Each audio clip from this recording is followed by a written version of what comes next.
In Game 1 of the 2023 Japan Series between the Oryx Buffaloes and the Hanshin Tigers, Yoshinobu Yamamoto faced Shoki Murakami and earned a commanding victory, pitching 8 innings with 11 strikeouts and no runs allowed. He threw 138 pitches, and his 14 strikeouts broke Yu Darvish's Japan Series record. Yamamoto's masterpiece evened the series at 3 games apiece, but Oryx lost the decisive Game 7 and failed to capture back-to-back championships. After the series, Oryx approved Yamamoto's posting to Major League Baseball. The team released a statement saying, "Thank you for all 14,479 pitches you threw as a Buffalo. We wish you hadn't left, but we want to see you dominate in America. Go, Yoshinobu, to the place our hands can no longer reach." And today, Yamamoto wrote a new page in Japanese baseball history. In a road game at Milwaukee this July, he was pulled in the first inning for the first time, and in his previous start, he allowed 3 runs over 4 innings, taking the team's only postseason loss. This time, he began the game by surrendering a leadoff home run to Jackson Chourio, but he quickly settled in. Attacking Milwaukee's hitters aggressively, Yamamoto threw first pitch strikes to 72% of batters. After the leadoff homer, he allowed only 2 singles and 1 walk, finishing with a complete game victory: 9 innings, 7 strikeouts, 1 run, and 111 pitches. For the Dodgers, the day carried echoes of October 1965, when Sandy Koufax, pitching on 2 days' rest, threw a complete game shutout in Game 7 of the World Series. Masahiro Tanaka, known for his dominance in autumn, never threw more than 7 innings in a postseason game, and Yu Darvish's longest outings also went 7. In postseason history, Yamamoto became only the second pitcher in 71 years to win a complete game after giving up a leadoff home run. His four-seam fastball averaged 96.3 miles per hour, nearly 1 mile per hour faster than his season average, proving once again that when he raises his gear, he can overpower hitters. At the beginning of the season, Yamamoto said he had finally found the right feel for throwing a splitter with the MLB baseball. That pitch, which topped out at 93.0 miles per hour, overpowered hitters just as effectively as Blake Snell's changeup from the previous night. Before last year's postseason, Yamamoto lowered his arm angle, improving the horizontal movement of his splitter, and this year his four-seamer, curveball, and cutter have all become even sharper. What surprised many came in the 9th inning, when Yamamoto himself called for a slider against leadoff hitter William Contreras. It was his 104th pitch of the game, and only his second slider that night. With 4 main pitches, plus a sinker, slider, and sweeper, Yamamoto never attacks the same hitter the same way twice.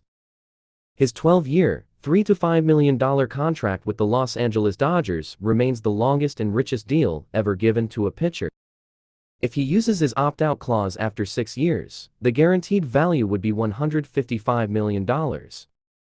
In postseason play where great pitching defines October, Yamamoto has a 4-1 record with the 2.82 ERA, lowering that to 1.78 across his last 6 games, excluding his debut. Yamamoto's complete game was the first by a Dodgers pitcher since Joe Lima's shutout in Game 3 of the 2004 Division Series, and only the second in 37 years for the franchise, the other being Orel Hershiser's iconic 1988 World Series performance. Across Major League Baseball, it marked the first postseason complete game win since Justin Verlander in 2017. Despite injuries to relievers and a lack of bullpen reinforcements at the trade deadline, Dodgers president Andrew Friedman said, "I have no regrets. This is the best pitching staff we've had since I took over." And indeed, the Dodgers starting rotation has been dominant, including the postseason. Dodgers starters have gone 15-1 with a 1.38 ERA over their last 30 games, their best stretch since the 2012 Detroit Tigers.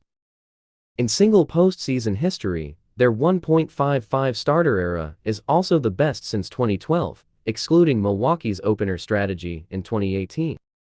Last season, only 2 Dodgers starters pitched 6 or more innings in the postseason, but this year, 7 of 8 have done so.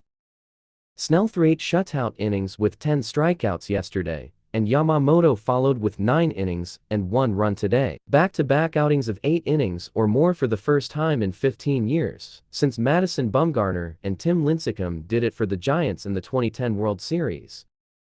As a result, over 2 games in Milwaukee, the Dodgers bullpen has pitched only 1 inning.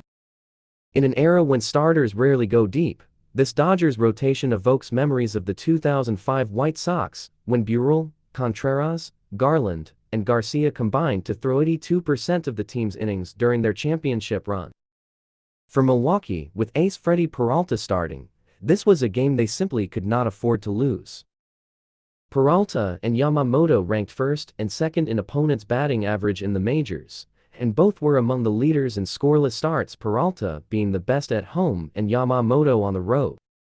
Milwaukee's aggressive approach, including Chorio's first pitch homer, actually helped Yamamoto by keeping his pitch count low.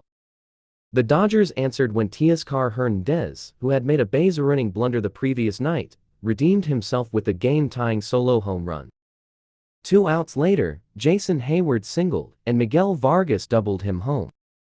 Then Max Muncy, who had grounded into a double play to the same spot the previous night, blasted a 126-meter home run to make it 3-1. Muncy now holds the Dodgers' franchise record for postseason home runs with 14, surpassing Corey Seager and Justin Turner. Manager Pat Murphy entrusted Peralta too long, and it proved costly. In the 7th inning, Hayward doubled and Vargas sacrificed him to third. With 1 out, Murphy decided not to walk Shohei Ohtani and brought in a left-handed reliever instead. Ohtani, who hits .317 with a .739 slugging percentage against left-handers with higher arm angles, delivered an RB single off the pitcher, whose arm slot was measured at 51 degrees. However, in his next at-bat, against another lefty with a lower arm slot of 28 degrees, Ohtani struck out on a sweeper. Ohtani finished the day 1-for-5 with an RB and 3 strikeouts, also recording his first career postseason steal. Since the start of the division series, he is 2-for-25 with 12 strikeouts. Even though the Dodgers failed to capitalize on Ohtani's bases-loaded strikeout and Hernandez's double play, Yamamoto retired the side in order in the 9th to seal the 5-1 victory. Hernandez, often a clutch performer after early mistakes, now has a 1.009 OPS this postseason, while the ever-reliable Jason Hayward is hitting .377 with a .971 OPS. Kick Hernandez continues his strong October play with an .885 career postseason OPS, and even Tommy Edman has come alive, going 2-for-4 with an RB.